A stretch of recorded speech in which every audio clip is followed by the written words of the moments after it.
Dear students, today we will start the last lesson of this book, Silk Road by Nick Middleton. In this lesson, the author describes his thrilling but difficult journey through the Tibetan Himalayas.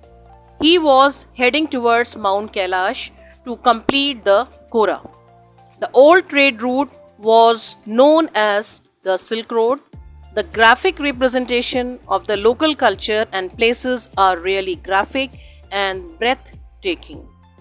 ये story author के एक ऐसे सफ़र की कहानी है जिसको उन्होंने बहुत ही एक्साइटिंग और मुश्किल माना है। उनका ये सफ़र कैलाश पर्वत की तरफ था। वो अपनी परिक्रमा करते हुए आगे बढ़ रहे थे।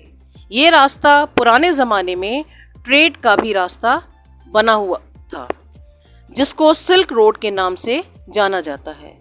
जब यहाँ आसपास देखते हैं और यहाँ कल्चर और जगहों को देखते हैं तो एक अलग सा नज़ारा देखने को मिलता है, एक अलग सी शांति मिलती है।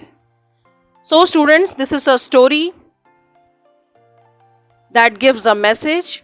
When we visit such places like Mount Kailash or somewhere else, it is difficult but gives our mind peace and relaxed. So students, this is all about this lesson. Have a nice day. Share and like the videos.